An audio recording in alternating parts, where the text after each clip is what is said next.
Hi there. Before starting the show, I just want to give a quick disclaimer. We had a little bit of a technical difficulty where, long story short, Davius lost a big portion of his recording. So that resulted in the middle of the recording, I'm just basically delivering a really long monologue. So if you notice that it's been a long time since you've heard Davius say anything, that's the reason why. Anyway, on with the show. Welcome to Scrollin', a podcast about the Elder Scrolls Online. I'm Ket. I'm Davius. This is episode number 67.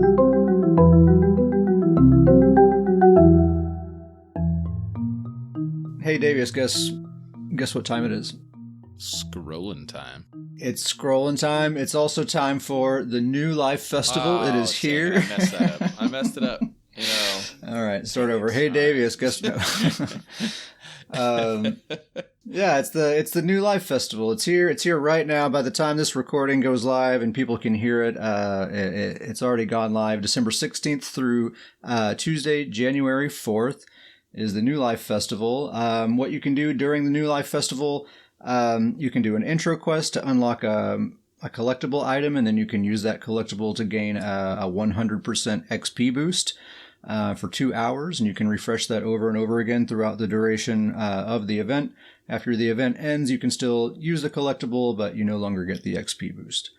You can also do repeatable quests, get rewards like the skin changer style pages, new life recipes. I don't know what those are, but that's just listed in the thing here. You can get some collectibles. You can also get the style pages for this new style called the Nord Carved Armor style. Davius, there's the word Nord in there. I'm excited. You better believe it. And it's an event, so of course there's going to be event tickets. The Impresario is going to be available. So if you're not getting the style pages that you want from the quest, then you can just buy them with tickets from the Impresario.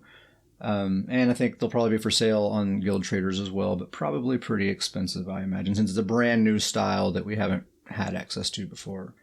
I mean, let's be honest. Best part about this is everybody's heading to East March. We're all going to party. Grizzly Khan says 60 possible tickets over the whole thing over the course of 20 days. That sounds like a lot. That sounds like a lot of tickets. Yeah. I'm gonna throw a Stoon shout out in there. This event takes right next to the guild hall, so stop on by if you're. Oh, interesting. The snow globe thing. There you go. Cool, nice. Yeah, stop on by the guild hall. There's rumors that this event's sponsored by Stoon's Goons Guild. You know, just rumors out there. Weird. I have not heard that rumor. You'd think you would have heard that. You know, it's kind of sad. I never really get hyped about these XP events anymore because it's been such a long time since I've had a need to level anything up. You know, I have 13 characters. They all already have everything they need. So I'm just kind of done leveling stuff. So I just kind of sit these events out a lot of the time. This is, you'll be excited. This is the event. This is the event that the MagDK is going to get leveled. It's going to happen. Yeah, finally. My final, That's cool. My final character, I'm leveling up. I kind of envy you that you still have characters to, like, if you want to make a new character, you still have some that you can make. Yeah, it's out there. In other news, studio director Matt Furor put out I don't know what you call it, a press release called Studio Director's Letter 2021 Retrospective. Riveting name. Riveting name. Very creative. About as riveting as the contents of the article, I think.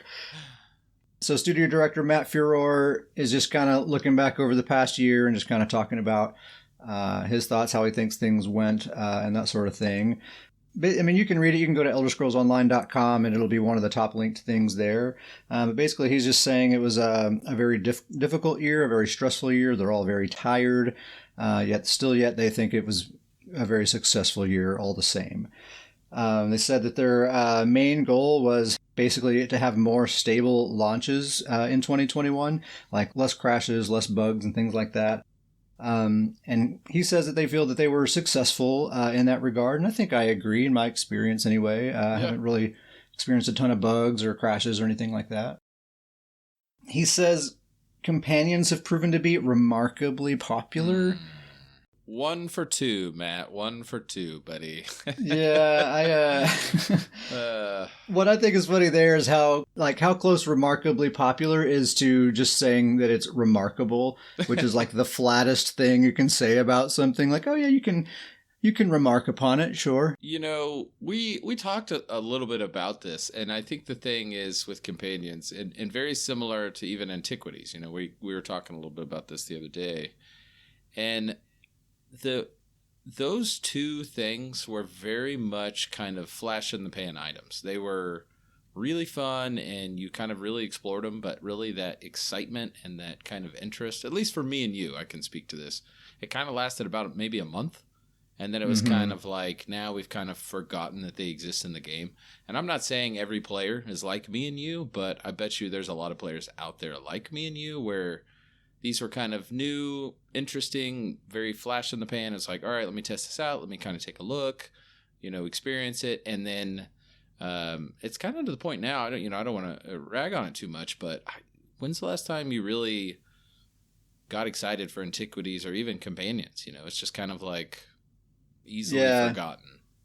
It's been a couple of years, and really the companions thing, I feel like I might be more interested in it if it doesn't seem like they have just totally abandoned it from the get-go, like they dropped these 2 companions in the game, and then really there hasn't been anything since. There hasn't been anything interesting added to the companion system. We haven't gotten a single new companion yet, and this year's worth of content is at a close now. So if we haven't gotten any now, I don't think we're ever going to get any new companions. I still think we're going to get some more. Maybe it's just like they release 2 new companions every year. Like there's 2 with the entire year-long event. But I mean, that's the thing with companions, I feel like, is that where you're really going to get people to really be dedicated to it is if somebody can find a companion that they personally like, the one that is really personal to them. And I think you're kind of the same way in this, is that there's only 2 companions out there, so everybody out there has the same companions, and it almost turns me off. I'm not really super interested in these 2, and the fact that these are the only 2 and everybody else has these 2, like, I want more uniqueness to it. I want to be able to pick one, give me a Nord, things. Yeah. Yeah. Now, Dr. Professor says that when he's running around in the overworld, it's pretty common to see people with their companions out, and I can agree there. I do see them out there, but the point is like, I mean, let's kind of go over the things we've gotten in the expansions thus far. We got Morrowind in 2017 with the Warden and Battlegrounds. Somerset, we got the Sigic Order and jewelry crafting. Elsewhere, we got the Necromancer. I mean, 3 years in a row, bangers, right? Yeah. And then Greymore, Antiquities, Blackwood Companions. It's like 2 years in a row of kind of womp womp. Well, and I think that's a perfect example of the very quick and then very quickly forgotten. I mean, look at Battlegrounds. I mean, it's crazy to think that Battlegrounds were just a part of Morrowind. And we got the Warden class. Like, I mean, just huge changes to the game that are very much not forgotten, not a flash in the pan. We need to. It would be nice to get back to something like that. And I'm not even really knocking Antiquities or the companions. I think I'm happy they're in the game. I think that's cool, but we need something that's going to have a little bit more higher usage, going on, a long time usage, something happening. Yeah, we're due for something like that, like a class or a skill line. I doubt we see a class this next year, but a skill line, I think at the very least, like a combat relevant skill line needs to happen. I understand this past year, really the past couple of years have been special circumstances, and I think a lot of players have been pretty understanding of that, and that's kind of the reason why things have been this way. But it kind of feels like we've had plenty of time to make those adjustments and to adapt. And, I know I expect something pretty dazzling this go around, but I'm not sure we're going to get it. So he goes on to talk about their plans for 2022. He says our content plans will be to back off of major plots with end of the world invasion themes and tell a more traditional Elder Scrolls story of political intrigue and factional infighting. And he says that they'll be concentrating on one of ESO's playable races that has not yet had a full cultural and historical deep dive. And there will be a streaming event next month that'll kind of reveal more details about that. We can see that then. So that's all the info we have for now. I can say what I've seen in like zone chats and forum posts and stuff like that.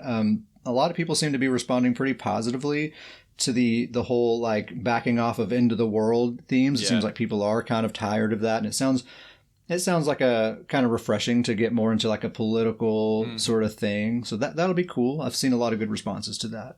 So I'm taking this a little bit different than you, and maybe it's more hope than anything, but I'm kind of hoping that with them saying that they're backing off from the end of the world, this massive world changing, huge, very intense story with different worlds and changing, the most recent expansion, we had the world was almost ending and all these crazy spectacles and, events and fights. I'm kind of hoping that with this reduced world-ending level story, that creates an opportunity for them to add one of these huge items to the game, and that the fact that the story and that kind of stuff might take a little bit less resources and a little less time, which would allow them to put a little bit more resources into something kind of larger or bigger come into the game. That's absolutely something, or something like that.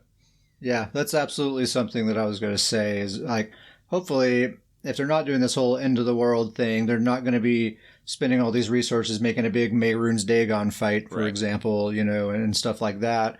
So if it is kind of an easier story to tell and easier to kind of generate those resources and stuff, then yeah, maybe there will be more kind of development resources to go towards something cool like a class or a skill line or something like that. Yeah, totally agree there.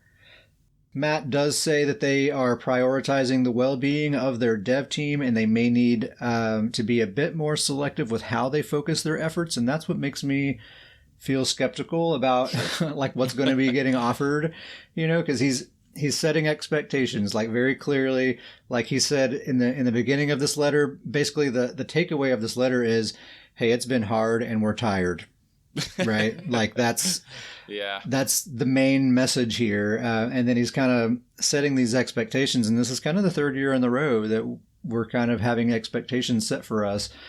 So I hope that they're kind of under promising and planning to over deliver. You know what I mean? That's kind of what I hope is happening. I mean, I 100%. I love the fact that, I can 100% get behind the fact that they're prioritizing the well-being of the employees. I think that's fantastic. Totally. I think that's great. You don't see that from every development studio, right? like big AAA development studio. I mean, I can get on board with that. I can get behind that. I love hearing that. But the concern part of me is that they've got some serious competitors out there right now, and I'm hoping that they know that they've got more competition right now than maybe they've had in a bit, and so they need to maybe keep the competition up there. I hope that they're aware of that, and I know that they are, but I'm hoping that they have a good answer to it as well. Yeah. So we'll see. Probably about a month from now, we'll kind of have an idea of what the plans are there.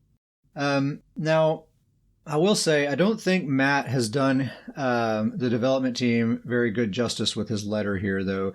Basically the message is, it's been hard, we're tired, and companions nailed it. And if the point of this letter is to kind of show how successful the game has been over the past year, I think there are lots of other things that he could have focused on here. Companions not being one of them. Yeah. But actually, I think this is one of the best years this game has ever had. Probably largely due to the fact that they've had to kind of narrow their scope and focus more on quality of life and combat balance and that sort of stuff.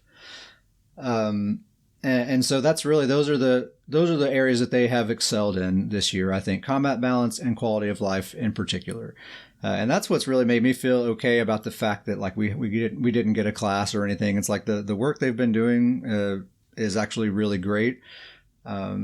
So that's made me feel pretty good about it. Mm-hmm. So let's do our own retrospective here. We're going to go back and talk about all the things that Matt left out that he should have paid attention to in his letter here. So starting with the Flames of Ambition patch, Q1, maybe one of the most impactful patches we've had maybe since One Tamriel. Honestly, it's a huge one. I mean, almost every episode we've had since then, we make mention of the Flames of Ambition patch, in one way or another. Hugely impactful. That was when we got the champion system rework. We had all of our characters' base stats increased majorly, which is a total game changer for especially no CP, PvP, but really the entire game is a completely different game now. We got this new armor bonuses and penalties system, which I don't know how impactful that was, but it's something that happened. And this was kind of a big deal. No more 5-piece requirements to get certain armor bonuses. You can use 1 piece or 3 pieces or 4 or however many, and they all scale. So that was Flames of Ambition. With the Blackwood patch, we got proc set scaling, which kind of dampened the proc meta just a little bit. Plus, we got ability bar timers, which is really nice. Yep. Then came Waking Flame, the dark spot of this year. We could forget that one. That one wouldn't be... We could have done without Waking Flame. Put that flame to bed. 3 of the worst sets ever made. Hrothgar's Chill, Plague Break, Dark Convergence, all 3 introduced with the Waking Flame patch. Oh, man, it was a bad time. But they did hybridize a lot of passives, just kind of going more for hybrid builds. And they buffed Stealth, which has brought Nightblades largely into prominence, especially after the Flames of Ambition patch that helped them out a lot as well. And then now we're in the Deadlands. Right now, Dragon Knight's got some major buffs. Bash builds are back. Procs can crit. But we also have this burst proc cooldown thing now, which is kind of the final nail in the coffin for the proc meta, right? Mm-hmm. Mm-hmm. We got the armory system, curated set drops. That's a big one. And armor set hybridization across the board. All armor sets in the game now offer both versions of offensive stats. That's another really, really big one that we're still kind of exploring the depth of that change. So, really, if we're doing a retrospective, there's lots and lots of really huge stuff that happened this year that from a combat and balance standpoint, from a quality of life standpoint, it's just a better game now than it was a year ago, really. I think that's the biggest thing that stands out to me is that from quality of life, this has been the best year maybe ever since we've played the game of just and just great detail. The hybridization of classes and builds and the more types of more creativity, more theory crafting. Yeah, a real focus on build diversity and like giving players control and power over how they want their builds to play and still letting them be viable. Like we just had Uncle Sam on the last episode talking about some very unusual builds, and we've seen firsthand just how effective they are. I agree with you 100%. I that would be seemingly the thing to highlight to me is that the game's quality of life has had the best upgrade that it maybe has ever had this past year. And there's so many different things with it. And then even to tie into that, I mean, the story of this past year was one of the better stories, in my opinion, that we've had in a while. It was very intriguing, very in-depth, very well done. Yeah. Mm-hmm. So I do think they did a fantastic job. And it was just maybe a different strategy. And they kind of called that at the beginning of the year, is that we didn't have any massive, huge, flashy thing. But, it's kind of a death by 1,000 paper cuts. It was all these little things that just all together have made this massive difference and really put the game in a lot better place than it was. Yeah, exactly. And so Matt was kind of setting these expectations, saying like, hey, this next year we might have to kind of narrow our focus. But if it's another year like this one, where we're getting all these nice quality of life, some really good combat related things that are just making the game better, it can probably be fairly forgiving of that. If we have another year like this one, I'm not going to be mad at all. So anyway, I don't know if I missed anything in our little retrospective here, but Zos, if you want to hire someone to write these retrospectives, you missed a few things. Just saying. Anyway, that's kind of it for the news. As far as what we've been doing here lately, I don't know about you, Davius, but I've been doing so much Battlegrounds. It's basically all I can do. We just did the BG report last episode. We talked all about how great the current meta is. I have not changed my mind in that regard. It's the best meta maybe ever. I got a few characters to talk about. I might talk for a little bit here, so hang with me. Number one, I'm going to talk about my StamSorc. I think on the last episode, he was the dude I was spending the most time with, and that's still the case these last couple of weeks. I've been playing with him quite a bit. Tane is his name, spelled like Wayne, but with a T. His build is Briarheart Sword Dancer as a front bar only set with precise daggers, the Master Bow on the back bar, Torque of Tonal Constancy, and one-piece Molag Kenna. It's been his build for a long time. On the last episode, I was talking about possibly swapping out Sword Dancer for Draugr. And so I farmed out Draugr and I tested it out, and it is a very good set, a very strong set. And like in 1v1 dueling situations, it is the superior set to Sword Dancer. But the thing is, Davius, you and I, we're all about Battlegrounds, and dueling really is not a consideration for like build decisions, you know. And when I realized in Battlegrounds is Draugr isn't really doing a lot for me a lot of the time, because a lot of my kills come from me just streaking into a group, dropping a Dawnbreaker, and spinning to win, you know, and I'll get 2 or 3 kills that way. You know, not every kill happens that way, but a fair number. I'd say half of them at least. And Draugr, it's really like a death by 1,000 paper cuts type of set. You know, you need a lot of sources of damage for it to all add up to a lot. And then, so if you have a dot build or something like that, it's fantastic. It's actually best in slot for mag decays, so I hear.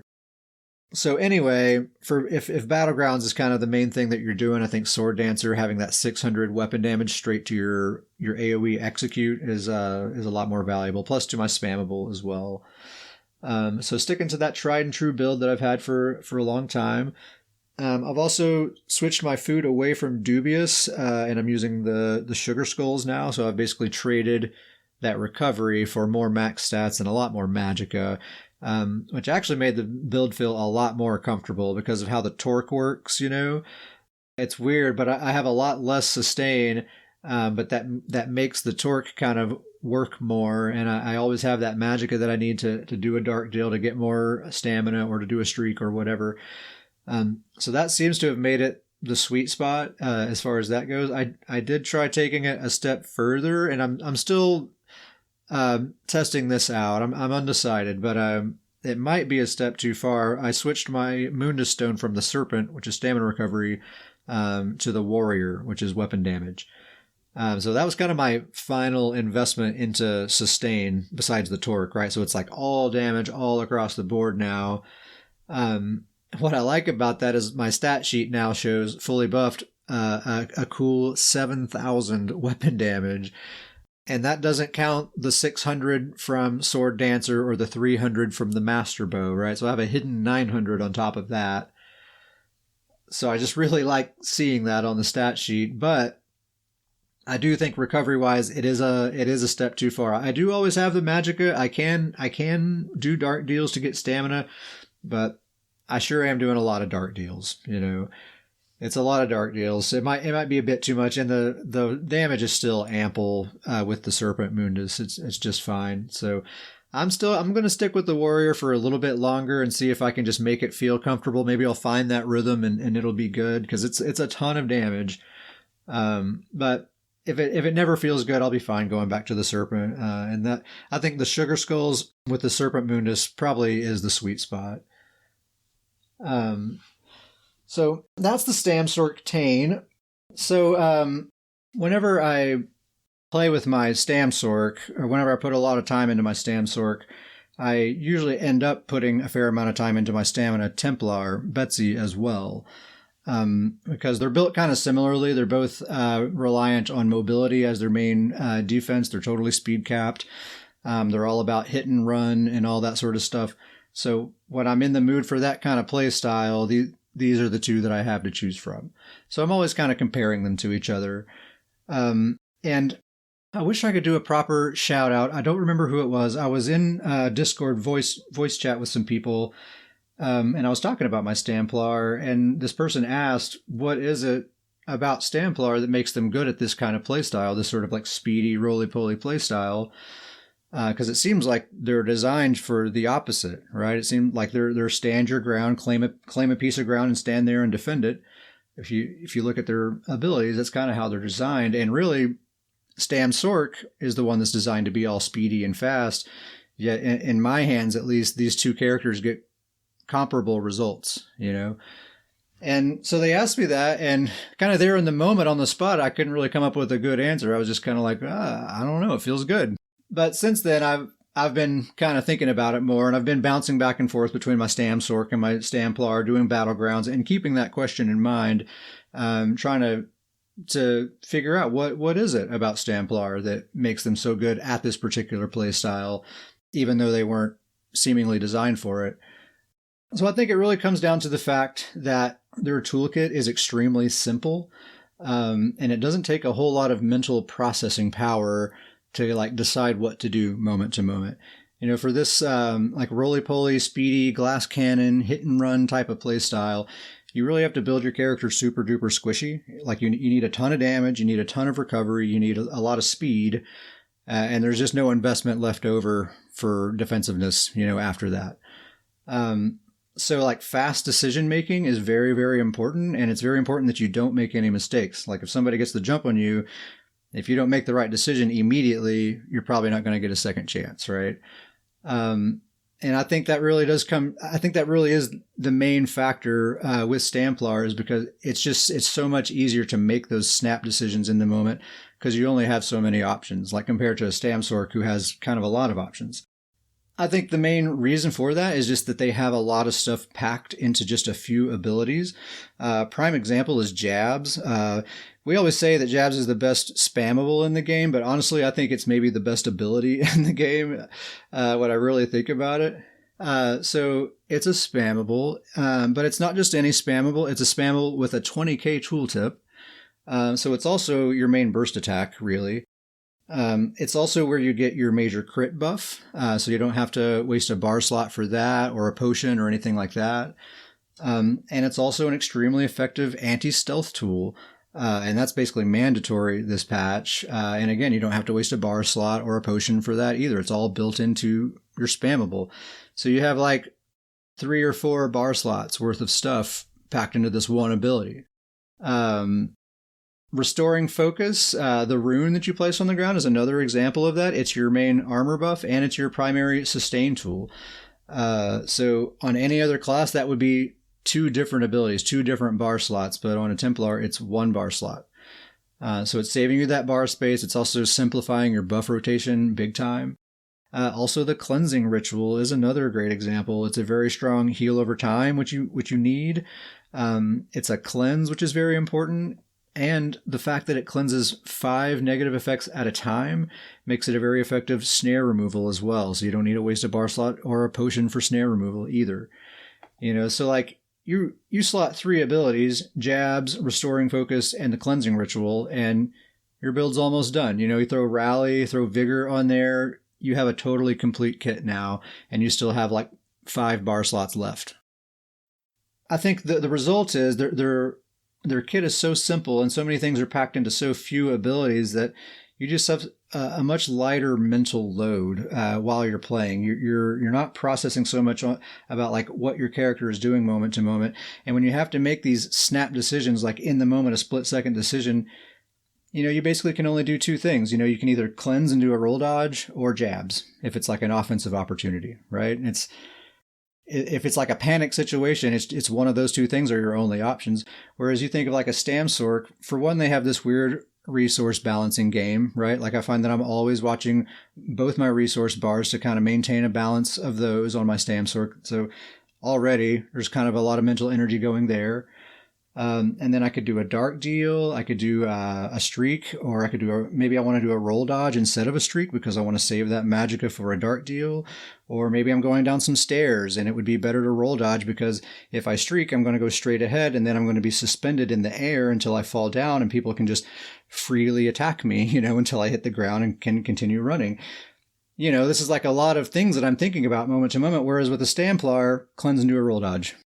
Stairs, no stairs, doesn't matter. Just cleanse and do a roll dodge. There's nothing really to think about. So I find that since I'm not really paying attention to what my character's doing, I can just kind of offload a lot of that to muscle memory. And I'm just playing smarter because I'm just a lot more aware of the game and what's going on in front of me, the positioning of my allies and my enemies. What are the good targets to choose? I'm just playing smarter in general because more of my brain is available, to just play smart. I think that's a lot of it. Plus the fact that Jabs is just so strong. When you play this way, you have to kill quickly, and Jabs is so strong that you can do that pretty effectively if you build right. So anyway, I'm sorry I don't remember who it was that asked that question. I don't know if they even listened to the podcast, but if you're listening, that's why I think StamPlar is good at a roly-poly, speedy, hit-and-run kind of play style, even though they weren't necessarily designed for it. And honestly, kind of for these reasons, I think, in my hands at least, they're better than a StamSorc. For that type of play style. I tend to get better results on my StamPlar than my StamSorc. I'm really glad that person asked that question because I enjoyed kind of digging into that because I've always known that this build just feels so comfortable. And even I haven't played with her very much lately at all. I've been totally maining this StamSorc and getting really good with my StamSorc. And then I decided to jump on with Betsy, and it's just immediately good results against a lot of the same players, And it's just there was never a moment where I was like, okay, let me relearn how to play this character. No, I can close my eyes and just go for it. I also updated my Magicka Warden Healer build. So that build now is Gossamer, Hades Hearth on the back bar, Master Firestaff on the front bar, and the back bar weapon is a powered Resto Staff, of course. Master Firestaff on the front bar, and 2 pieces Mighty Chudan. The update is Hades Hearth replaced Curse Eater. That was my back bar only set. And I was going to try to just use it and see, but Plague Break has become so incredibly popular. It's overtaken Dark Convergence in popularity. It is everywhere. Everyone is using Plague Break. And there's definitely been a couple of times that having that automatic cleanse from Curse Eater has cost my team a death or two. So we can't have that. Get that out of here. And I've always loved Hades Hearth anyway, so an excuse to go back to Hades Hearth, easy, no problem. Gossamer as the double bar set, that's pretty much any healer. That's best in slot healing set, pretty much. It's really good. Just gives your whole team major evasion, which we've talked lots of times how important that is. Hades Hearth is the one that when you heal someone, it makes that big glowing orange aura swirl around you, and it provides a heal over time to anyone standing in it, and it reduces the cost of their roll dodge, sprint, break free, and block. And really the best thing about it is it's this really bright, really huge orange circle, and it's just a real easy visual indicator for your team to know where the healer is. And it's just the perfect size because everyone can fit inside of it and still have some elbow room to move around and do their thing, So you can kind of shepherd your team around pretty easily with that. The Master's Firestaff, whenever you use the Destructive Clench ability, it gives you 600 spell damage, but it's only for 4 seconds. So sometimes it can be difficult to take advantage of that, but on a Warden, it's so easy because your combo only takes 3 seconds. It's just Sub-Assault, stun them with Flame Clench, and then hit them with your Spammable. And then Sub-Assault and that Spammable will both hit well within that 4-second window. And you just do that in that exact same order every time. Sub-Assault, Flame Clench, Spammable, Sub-Assault, Flame Clench, Spammable, and it just stays active. And remember that if they dodge that Flame Clench, the Master Staff still activates. They don't have to get hit with it. You just have to activate the ability. So it's a real easy combo, and the fact that it's giving you so much spell damage, just this one weapon, that's the only offensive investment I really have on this build, period. But it ends up being enough. I'm not it's not deleting people, but it's enough sauce, combined with my heals, the fact that I'm kind of hard to kill, plus I have a spicy enough combo to kind of make someone think twice about just trying to target dummy me, I find it's a pretty effective deterrent. So I like that. Mighty Chudan's just great for a healer because it just allows me to get rid of my stupid armor buff that makes everyone look really ugly with the ice stuff hanging off of them, and just slot another healing ability. It's great. It's a great build. I like it a lot. That's that. One more time. That's Gossamer, Heaty's Hearth on the back bar, Master Firestaff front bar, 2 pieces Mighty Chudan. Last build I'm going to talk about. I'm not going to dive too deep, but I did finally get my Magicka Nightblade PvE DPS setup. I got the Zogvins. If you remember, I don't know, an episode or 2 ago, I said that I upgraded the jewelry, but then realized they were the wrong trait, so I wasted those transmutes and the mats to upgrade it. So way too much gold later. I now have the correct jewelry traits, and the build's all done. So his setup now is 5 pieces Mother's Sorrow on the body, 5 pieces Zogwin's Warband on the jewelry and front bar with a precise flame staff, Maelstrom Lightning Staff on the back bar, Harpooner's Wading Kilt, and 1 piece Slimecraw. The jewelry is 3 Bloodthirsty. I did a little research on that as far as like infused versus Bloodthirsty or combining them like a combo of the two. 3 Bloodthirsty is the best. Basically, once the boss hits 60% health, from that point forward, you're doing quite a bit more damage with Bloodthirsty than you would be doing with any other setup. Remind me again what Bloodthirsty does. You just gain more weapon and spell damage against the target as they lose health. Like the less health they have, the more damage you have against them. So it's kind of like a slow-acting execute. Yeah, it's just kind of like this gradually ramping execute. I think it starts at 90% health. From that point down, you start getting that increase. Okay.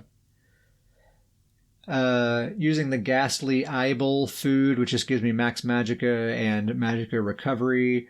I get my major sorcery from Degeneration and my major prophecy from Inner Light, so that allows me to just use trash potions, because I basically just use this character to farm dungeons with, so I'm not going to be, spamming expensive nice potions. So I make it so that I don't have to use actual spell damage potions. I just get those important damage buffs from abilities on my bar instead, so I can just use those cheap potions, and that works out pretty well.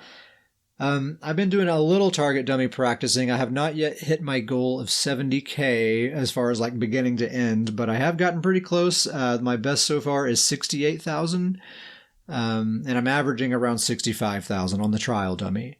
And I know it's totally possible to get way more than that.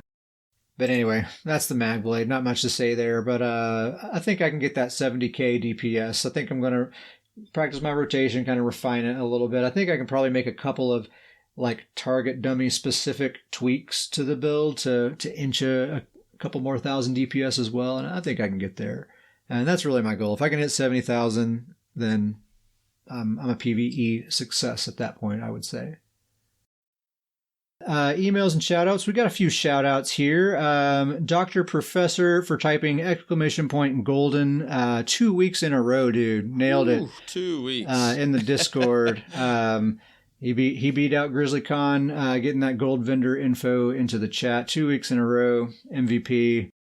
Grizzly Con, shout out for being first in the text chat tonight for the recording. Thank you, Grizzly Con, for your support and your friendship. Always happy to have you here, man.